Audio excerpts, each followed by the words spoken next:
want to ask you this. And before I ask you the question itself, I want to lay out the evolutionist argument and then have you respond.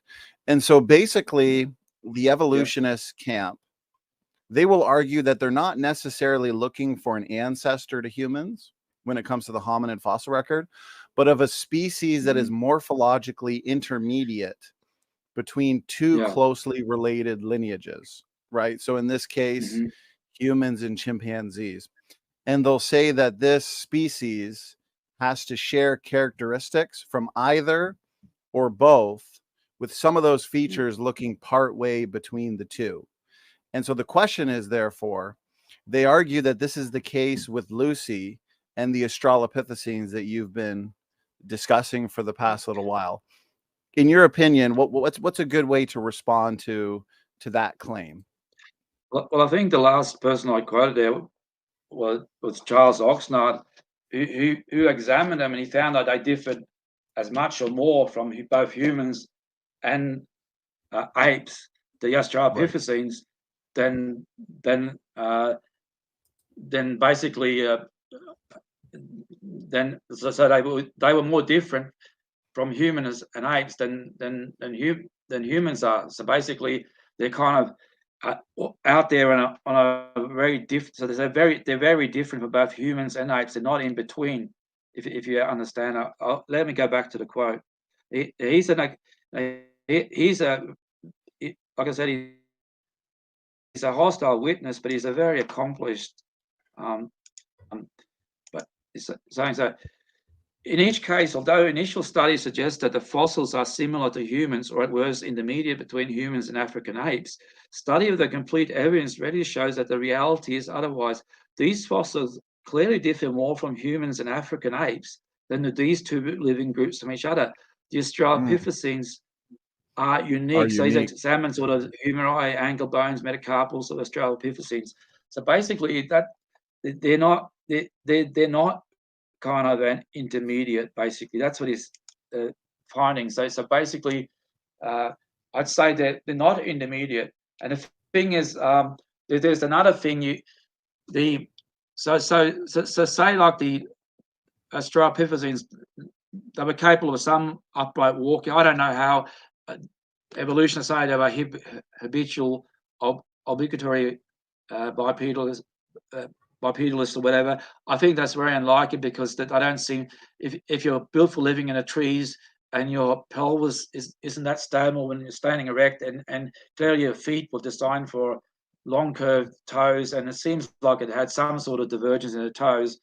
Basically, it indicate I don't see how that could be the case. And also, if maybe I'll get onto this, but the environment I live in, you wouldn't have survived, because it was they proposed all these hyenas, lions, 10 times worse than today.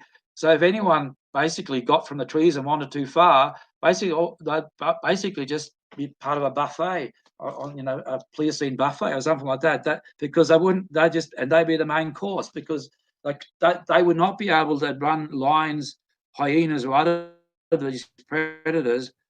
They didn't have weapons. They didn't have the intelligence of humans, and so and the bipedals were even a human bipedal is not going to run a lion on the savannah. So basically, only thing, if they could live in the trees, and they had to live well, and so there's no way they would have left that lifestyle, even in an evolutionary scenario. It doesn't make sense, and so. So yeah, I forgot what the question. So here's a question from a critic that is related to what we're talking about here, and so I've got it up on the screen, and he says, "But Australopithecines had an inline big toe." You've addressed this quite a bit in your last presentation. 3 arches in the foot, a bowl-like pelvis. They were obligate bipeds and much more similar to humans than gibbons. So I think this questioner is trying to argue that they were habitual upright walking creatures. Yeah. Peter, what are your thoughts? The thing is, I don't. It wouldn't really worry me if there were, but because to me, the Bible doesn't talk about it. So and to be honest, I would find it odd if there weren't sort of bipedal primates, and there are. It's just a lot of diversity. So, but in these ones, the pelvis is not bowl-like. The human pelvis is bowl-like. The Lucy pelvis here is, if you got it here, that's more bowl-like. This is sort of flaring out to the side. This is more sort of not a bowl-like. Maybe it's a sort of like a satellite dish or something like that. I don't know. It's kind of, this is more curving. This curves around a lot more. Okay, so the human one is more bowl-like. It's very. You can see the inlets are different too.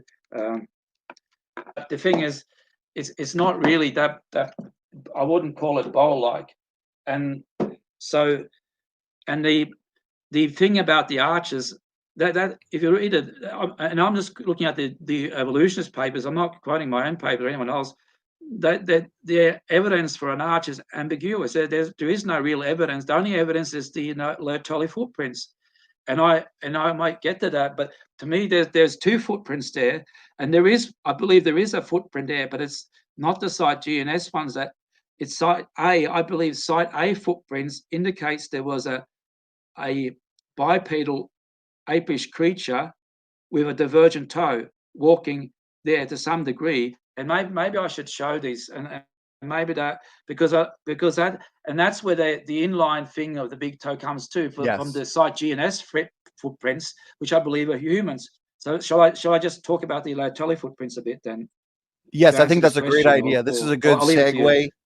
Yeah, I think this is a good segue in light of this specific argument from a critic in the chat for us to move into the Lyell footprints. Let's do that, Peter.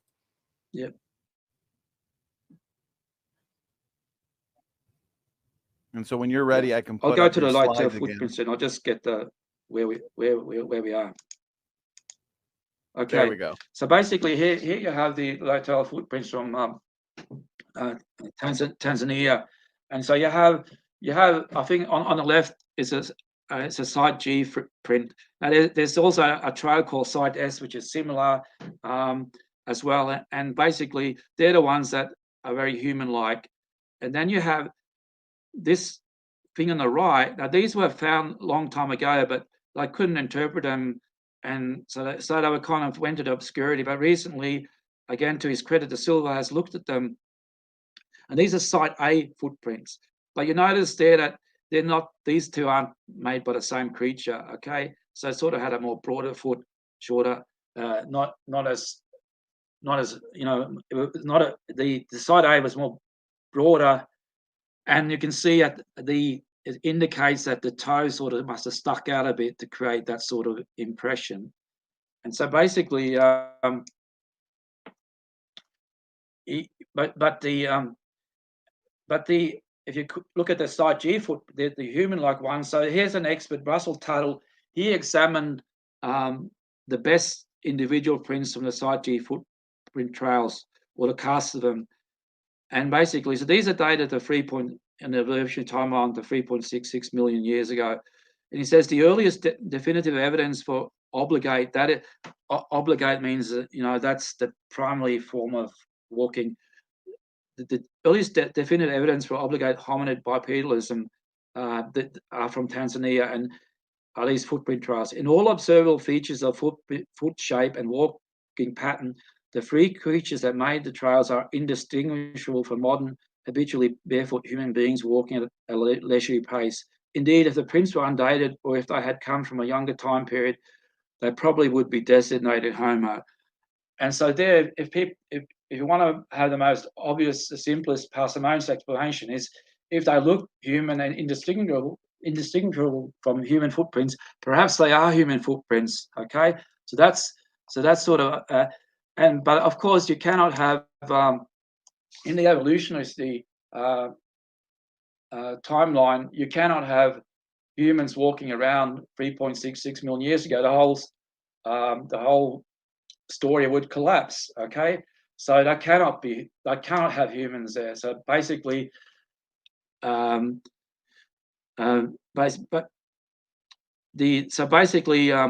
Russell Tuttle, so he's an evolutionist again as a hostile witness. So he says there's the options about these footprints are that there was a species of Australopithecus with virtually human feet. Okay, that's why they try to make afferences.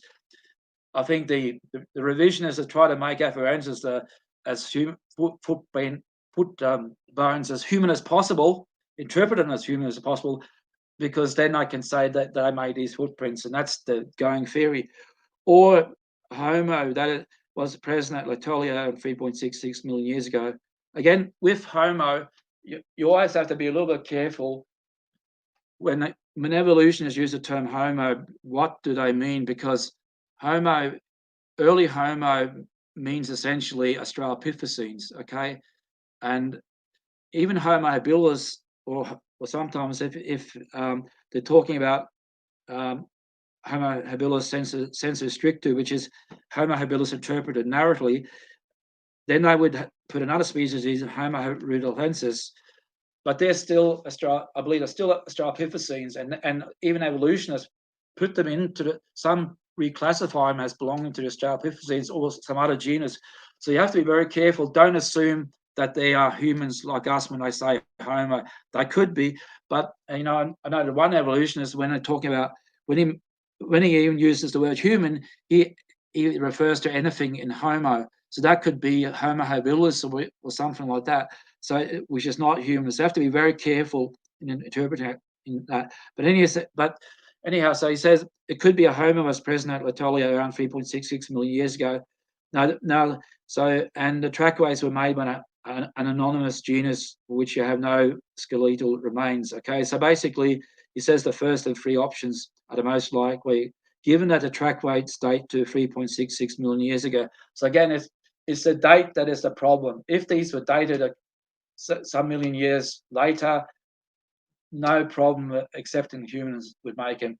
That is for sure.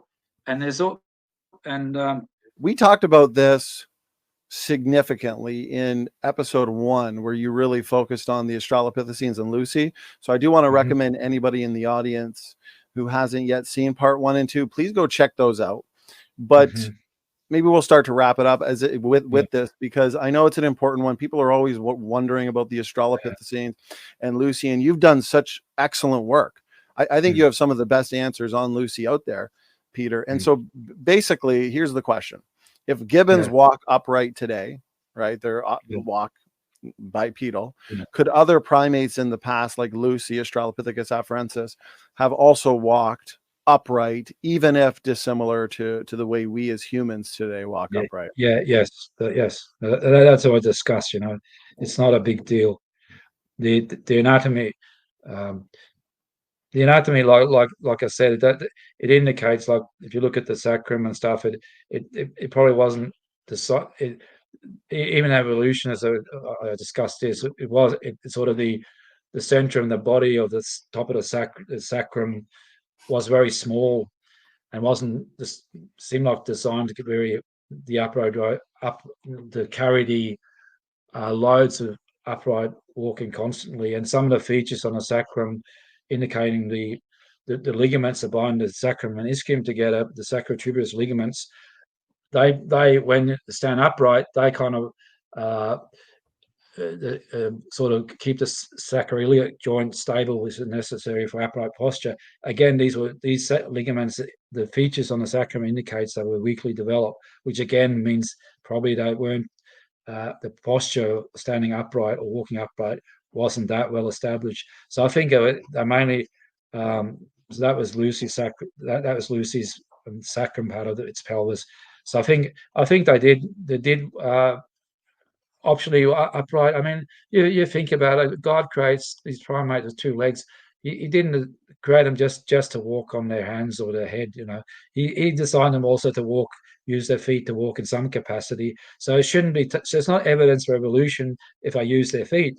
That's just, to me, that's rubbish. So basically, they they could have walked optionally upright. And I think that some of the footprint, they're totally these side A prints, which are indicated a divergent big toe, and different to human, may have been a sort of optional Australopithecine walking upright, because you have human feet there as well. And so that sort of explains it, the human and Australopithecine together. But yeah, I kind of discussed this a lot before, so and that's all we're winding up. I don't really want to won't go into it much more, so they can probably look at that video. There's a few hours of it. Because that video was almost 4 hours. And so basically to wrap up that Lucy topic, when evolutionists look to the hip of Lucy and argue that it's so similar to the human hip, there exists enough dissimilarity there to and you got to look at everything in concept. It was also, I mean, when you get things in human too, particularly pathological humans, like the flaring ilia and stuff that go sideways.